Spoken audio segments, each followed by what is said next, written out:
response to its retaliatory measures. Delegates from the United States and Russia will meet in Turkey today as part of continued efforts to normalize embassy operations between the two countries. Indian security agencies are braced for the arrival of Tahavvur Rana, being extradited from the United States nearly 16 years after his arrest for his role in the 26/11 Mumbai terror attacks.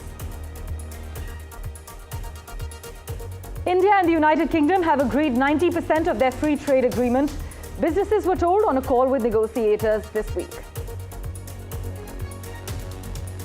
At least 124 people are known to have died when the roof of a Dominican Republic nightclub collapsed on Tuesday morning.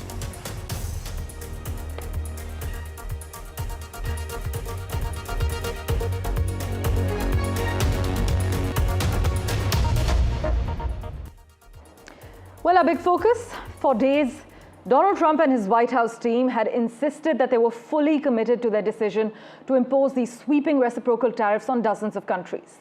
They even derided a report on Tuesday that said that the president was considering a 90-day pause, news that triggered a brief stock market surge. But now that pause on higher tariff rates, with a few notable exceptions, is a reality. The reordering of the global economic order is on hold, and Trump's promise of a golden age of American manufacturing will have to wait, it seems. But the White House says that going big on tariffs and then hitting the pause button before entering negotiations with individual countries was the plan all along. Just listen in to what the US president had to say regarding this 90-day tariff pause, followed by my colleague Nick Harper's report from Washington. Some economists are saying that right now is technically an embargo on China with 125% tariffs.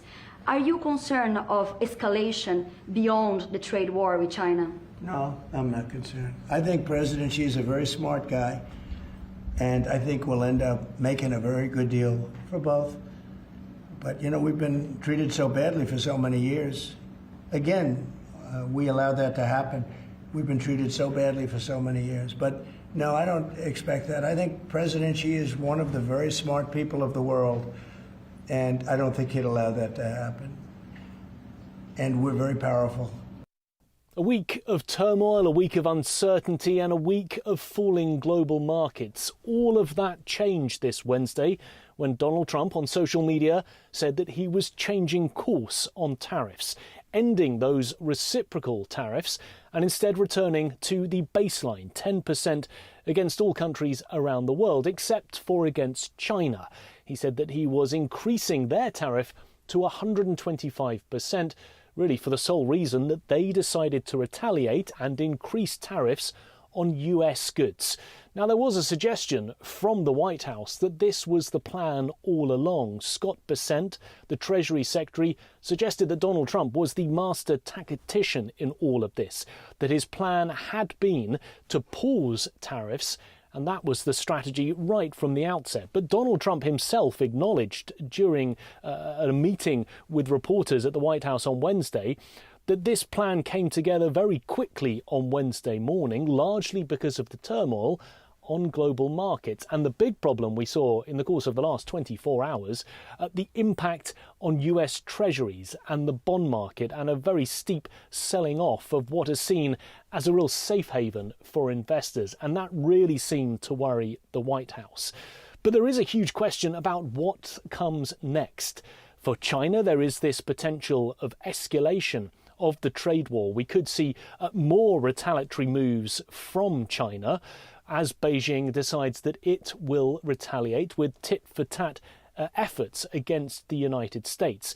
And for all the other countries around the world, it's now time to do a deal. The White House says that more than 70-odd countries have already come forward to say that they want to work out some sort of arrangement with the United States.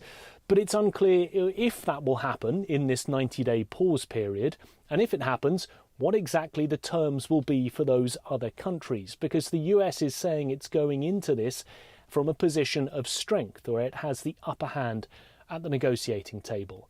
there has been a cheer really from Wall Street. At the close, we saw the markets jump to their third highest daily gain since the end of World War II back in 1945. We saw the Dow up nearly 8%, 7.9% up, almost 3,000 points. The S&P up 9.5%, the Nasdaq up 12.2%, the biggest rally for the tech-heavy Nasdaq since 2001. What a difference a day makes for the markets. But will that continue through the coming hours in Asia and in Europe? And will that rally continue on Wall Street during Thursday's trading? Despite the announcement from the White House, there is still many questions about how all of this will play out. And of course, whether the United States can be trusted, because once again, we've seen foreign policy, trade policy being changed in the course of just a single post on social media by the US president. Nick Harper, NDTV, Washington. Well, what a difference a day can make. For further clarity on the global impact, I'm joined by Peter Maguire at the moment. As always, Peter, pleasure to have you on our show. With Trump escalating tariffs on China to 125%, would you argue that this is a calculated strategy or brinkmanship with global consequences? I think brinkmanship with global consequences, and good morning, Parameshwar. I think it's very hard from a trading perspective. I mean, you can look at it from multiple lenses. You can look at it from a geopolitical standpoint. You can look at it from an economic standpoint or a trading standpoint as far as trading equities or trading asset classes. And everything's got a different lens and how you, I think, interpret the data. But there's certainly a plus. And it's a big plus when you're looking at the likes of the Nikkei's up 8% as Nasdaq up over 12%. These are incredible gains. Australia's up nearly 5% today. I'm expecting big gains. Taiwan up 10%. So all of this is a very positive factor. These are this isn't a normal trading session. You don't get days like this in a lifetime. So this is quite incredible. And I feel as though it'll be fascinating to see how it unpacks over the next matter of weeks and what happens with China, of course. Well, Peter, as you've put it, you don't get days like this in a lifetime. But China, of course, has called this entire process the US tariffs tax blackmail and hit back with its own. Are we then staring at a prolonged decoupling of the world's two largest economies? I think so. I feel as though it's going to be delicate in how it plays out. I mean, I listened to President Trump in the intro before I came on, and you played it. And I mean, he gave wonderful accolades to President Xi. I mean, he didn't say that he can't cut a deal. He didn't say he's not smart. He gave him the highest accolade that any leader could ever give a fellow leader. Highly intelligent, able to make big deals. So that's a positive. So let's see where this brinkmanship, let's see where this statesmanship takes us. But it's going to be fascinating how, again, over the next couple of either hours, days or weeks. But I know one thing. I don't think China can manage 125% tariffs. Yeah. And if I listen to Kevin O'Leary, I saw him on CNN saying he was saying 400% tariffs. So this could really escalate and escalate a lot further yet. Of course. And as we speak though, Peter, JP Morgan says that a 60% recession chance still looms. Would you then argue that the markets are ignoring deeper risks beneath the surface? Well, I mean, they're a formidable team, JP, and I mean, they've got analysts and they've got the best data around the world. If they're calling that sort of number, it's very hard to argue with. So I'm sitting here, I'm conscious of it, but the whipsawing in the market is so dynamic. Yes, we could end up in a recession. I want to see how CPI comes out of the States. I want to see naturally growth numbers from America and what's happening from the employment sector later this month and certainly into this second quarter. So I don't think we're there just yet. And of course, don't discount what the Fed's prepared to do as far as managing rates and expectations. Also, Peter, would you then say we're actually witnessing the rise of policy-driven volatility as the new norm in global investing? Yes, I do. I think that's a wonderful summary. Very short, succinct and sharp because it's on the button. And it's on the button for this. We have gone from a Biden administration to a Trump administration. And it is game on. They're totally different. They are not the same operators. And we've seen that being how it's played out in the best part of 2.5 months from President Trump. Remember, the guy hasn't been in power for 3 months yet. And look what he's done to disrupt or challenge the orthodoxy. And that's really I think, his mantra. And I think that there's going to be a lot of further developments across the landscape of his political life over the next couple of weeks. We're bracing ourselves for that. Meanwhile, Peter, as we wrap, in an environment where headlines are driving markets, how should long-term investors navigate this noise idly? You know, I think that if you're not out of the market, then that's a wise thing, because if you're in there for the long term, then I think that's how you've had to ride this out. And this is a real lesson. Right. And that's been demonstrated, and I think everyone's seen the screens and what's happened as far as price volatility. So don't sell, keep an eye on gold, and be conscious as far as all these moving parts over the next matter of weeks and months. Well, don't sell, keep an eye on gold and be conscious. Thanks so much, Peter, as always, for joining us on NDTV. It's always a pleasure to chat with you. Thank you.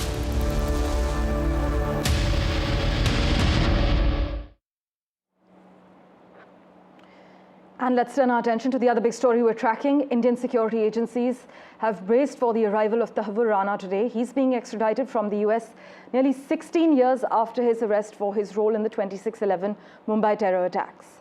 The National Investigation Agency has asked for a jail van to be sent along with pilot escorts to the airport ahead of Tahavvur Rana's arrival. Meanwhile, the Delhi Police Special Cell has been placed on alert, and SWAT commandos have already been deployed at the airport.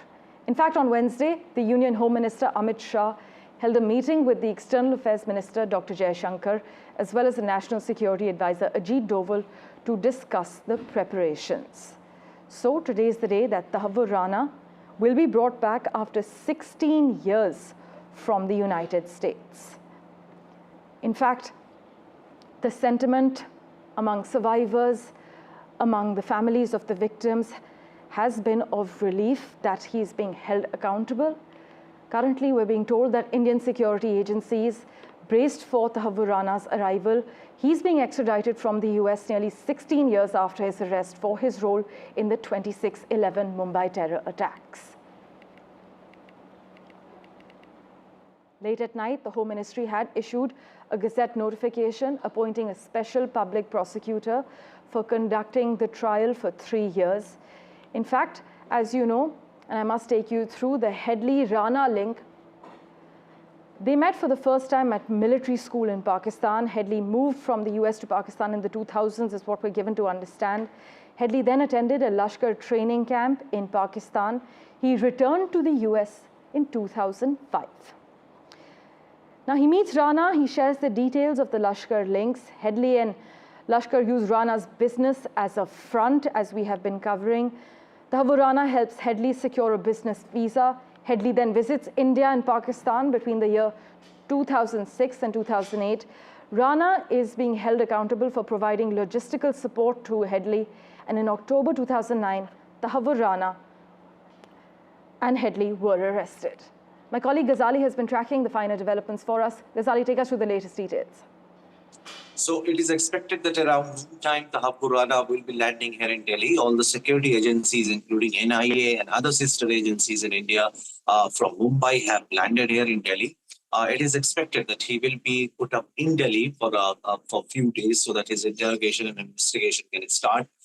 This is a big for India, as we have been reporting, because Pakistan's link in the entire Mumbai attack has been established multiple times, but it will only be cemented more. More linkages will be explored once Rana will be here. And this will also lead to sort of help the agencies to expose more insider plot from Mumbai and other region to the people who supported Rana, because it has been reported that Tahavvur Rana stayed in Mumbai. He visited multiple locations in India, including Ahmedabad, Cochin, and locations in Uttar Pradesh, a state in India where Tahavvur Rana met several people. So those people who provided logistical support, or those who were in the know of the things that this terror attack was going to be executed, their linkages and their links will also be exposed once Tahavvur Rana will be interrogated. Ghazali, thanks so much for joining us with the latest details. Well, in other news, delegates from the United States and Russia will meet in Turkey today as part of continued efforts to normalize embassy operations between the two countries. And the talks, which will take place at the Russian consulate in Istanbul, will not include any discussion of political or security issues. This is what the United States has said. The State Department spokesperson, Tammy Bruce, clearly said Ukraine is not, absolutely not, on the agenda. But to take this further, we have with us Ray Locker at the moment. Thank you so much, sir, as always, for your time. Officials have just said that Ukraine is not, absolutely not on the agenda. But can we take this for face value? In fact, what are your expectations from these talks? Well, no, I don't think you can take that at face value. They're going to talk about whatever they want to talk about. I mean, and as we've seen over the last few weeks, months of the Trump administration, anything can and will happen. And sometimes what people say is not exactly what happens. We saw that with the tariffs. So, I mean, anything goes with these talks. I'm not really sure what they mean by normalization of embassy relations. I live 2 blocks from the Russian embassy in Washington, and everything seems fine there. Right. I'm not sure, about the U.S. embassy in Moscow, but I think there's probably more on the table than what they're talking about. Right. Also, even though Russia has so far failed to agree to a full ceasefire, and while Trump has been vocal about being very pissed off and angry with the Kremlin, he's yet to take any concrete action to force Russia to end its full-scale invasion as we speak. Ray, what do you have to say about the US's intention to broker peace as far as Russia and Ukraine are concerned? I mean, I'm very doubtful that this administration is going to push Russia very hard on anything. Remember, last week when the tariffs were announced, one of the few countries that had no tariff on it was Russia. Right. We have imported things from Russia in the past. I mean, and, there was talk about why did we put tariffs on those islands in the southern Indian Ocean? Well, maybe that China would try to somehow use them to ship goods to the United States. Well, what about Russia? It's right next to China. So there's a lot of things that don't really make sense in all of this. I would love to see these talks lead to a better world and something that ends the war in Ukraine. Of course. But I haven't seen much lately that makes me feel comfortable about that. Right, as always, thank you so much for joining us with your viewpoint. We will, of course, keep in touch with you for regular updates. My pleasure. In other news, the United States imposed new sanctions on Iran days before the Islamic Republic's scheduled talks with Washington this weekend in Oman. The Treasury Department designated 5 entities and 1 individual based in Iran for their support of establishments that oversee and manage Iran's nuclear program. Well, let's turn our attention now to the India-UK FTA talks. Well, finance ministers of India and the United Kingdom have agreed to continue negotiations at pace to clinch a mutually beneficial free trade agreement and an investment treaty as they pledge to bolster comprehensive as well as strategic partnership. It also comes at a time when the threat of tariffs by the United States on various nations raised fears of a protracted global trade war. And trade between the United Kingdom and India, as you know, is valued at over £40 billion, with substantial foreign direct investments as well. Just listen in to what Nirmala Sitharaman had to say, followed by Stuart Smith's report. It's a pleasure to be here for the 13th round of India-UK economic and financial dialogue. Our dialogue reflects the enduring depth of our economic and financial partnership. We share a deep commitment to economic resilience, financial stability, as well as inclusive and sustainable development. Together, we bring the strength of legacy and the energy of transformation, bridging tradition with technology and growth with sustainability. The UK Chancellor of the Exchequer, Rachel Reeves, said the deals covered defence, financial services, education and development. She said the meeting also helped strengthen government-to-government collaboration on growth and economic resilience, 2 huge priorities for the UK, which is trying to respond to US President Donald Trump's tariffs by boosting its economy rather than retaliating with counter-tariffs. Over $150 billion of new deals with India were announced on Wednesday, on top of around $350 billion billion in what the government called recent deals, including fintech company Revolut planning to launch in India later this year, HSBC Bank planning to more than double the number of Indian cities it's present in, Coventry University setting up to become the first English university to have a license to operate a campus in India, and India's largest digital payment app Paytm announcing it's looking to invest in the UK, particularly with a view to loaning to small businesses. London is very keen to secure a free trade agreement with India and is using these deals as evidence that Delhi is keen to do business too. But a free trade deal has been much harder to negotiate, with years of discussion under multiple previous British governments making progress but never quite getting to the finish line, with disagreements on immigration a particular sticking point. Stuart Smith, NDTV, London. Well, news and updates continue in a moment right after this very short break. Do stay tuned.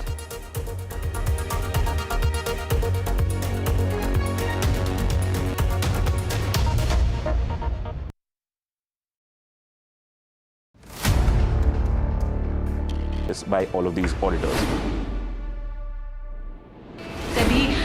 Is seeking more information on the trades and the all the transaction which has happened from the exchanges, both NSE and BSE. The Reserve Bank of India's supervisory officers, they are seeking compliance reports on their foreign currency borrowings by these banks. The DSS is actively engaging with the Reserve Bank of India to sort of ensure the thorough examination of the matter. And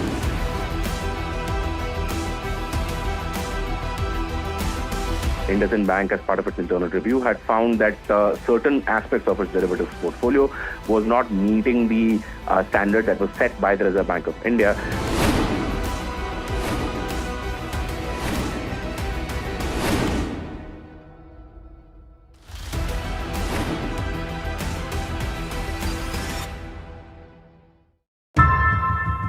How often have you turned away from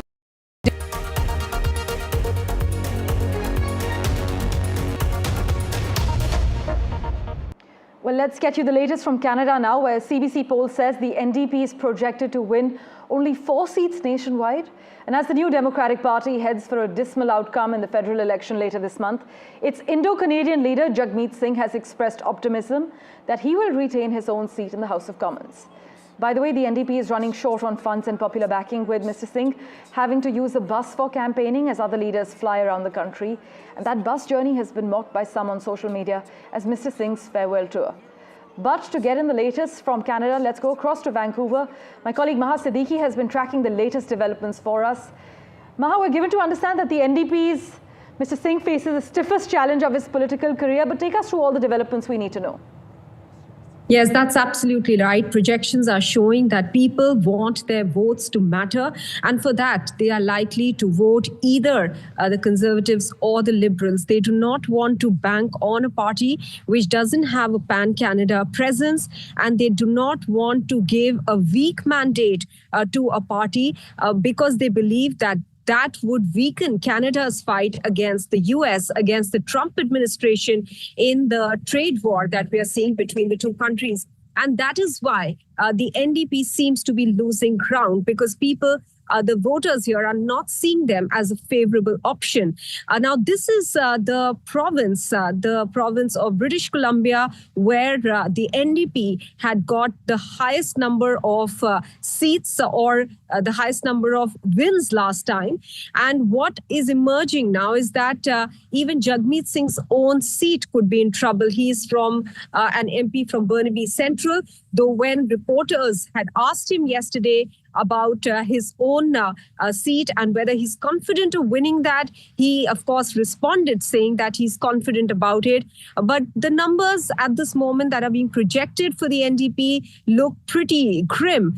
They had 25 seats in the House of Commons, and it appears that they may be left with only 4 seats. This is not just the CBC survey that is saying so. The Economist has also projected similar numbers for them. And this is a bigger issue than for the NDP, because for any party to be recognized as a party, as a serious player, they need to have at least 12 seats in the House of Commons. And it appears that this time around the NDP might not be able to garner that. Of course, the last say is that of the voters. But as I pointed out, this voting is largely happening in the shadow of the trade war with the US. Yeah. And in that context, the NDP seems to be clearly losing out here. Maha, as always, thank you so much for joining us with the latest developments and contextualizing the latest poll for us as well. By the way, Ukraine's claim, meanwhile, that significant numbers of Chinese nationals are fighting for Russia's invading army is totally unfounded. This is what a Beijing official has said, as the US strives to secure a ceasefire in the more than 3-year war.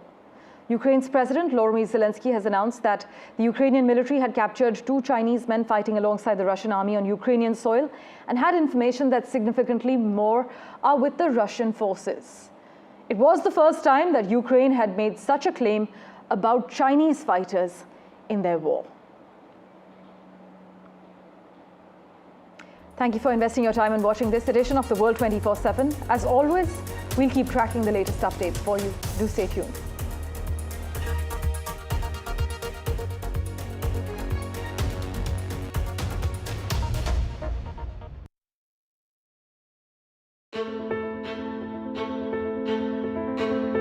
News is not just headlines, it is what impacts you. And news should never be mistaken for noise. What matters is the reality. Accurate, in-depth, and with the right perspective. For over 20 years, I have been a journalist, and never has clarity mattered more than now. At Newsnight, we go beyond the surface. We dissect the details, challenge the narratives, and bring you the unparalleled clarity you deserve in a world clouded by misinformation. We are bold, we are direct. Newsnight, for the news in your interest. Only on NDTV 24/7. More news that matters. Big exclusive. Tulsi Gabbard. All the parties should accept their verdict with all humility. Why the opposition to it? Why taking big steps? More debates that shake the system. More exclusives you won't find anywhere else. Not just another prime time. Hello and welcome to The Southern View. I'm Veera Raghav. This is the news break and I'm Vasudha Venugopal. This is The Last Word and I'm Maria Shakil. Left, right and center, and good evening and welcome. It's a prime time that's unmissable.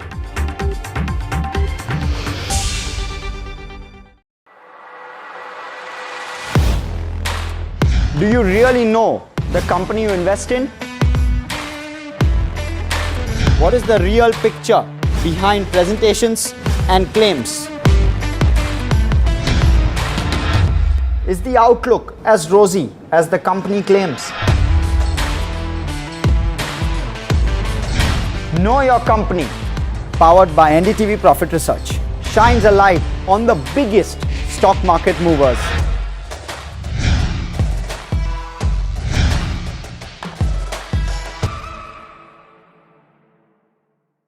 I've been reporting on all issues, big and small, from Andhra Pradesh, Telangana, rest of South India, bringing you all the action, all that you need to know, all that you want to know. The energy of Maximum City is infectious. I bring in that energy in our news coverage from financial capital Mumbai. Covering from the southernmost part of India over the last 23 years, I bring in-depth and 360-degree coverage from the Dravidian heartland. The land of Mishti is also known for its bitter politics. I have seen much water flow under the Howrah Bridge, covering Bengal in all its vivid colors.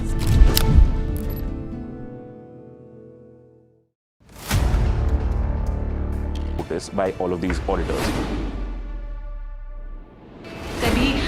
Is seeking more information on the trades and the all the transaction which has happened from the exchanges, both NSE and BSE. The Reserve Bank of India's supervisory officers, they are seeking compliance.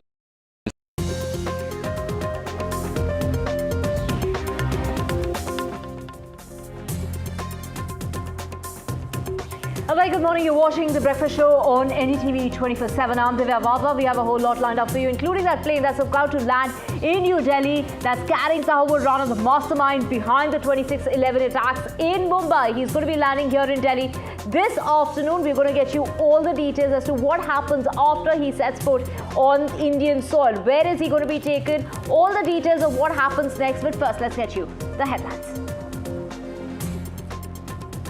26/11 mastermind Sahabur Rana is being brought to India. He will be facing trial for the Mumbai terror attacks that took place on 26/11 in 2008. US President Donald Trump has paused those reciprocal tariffs on 75 countries.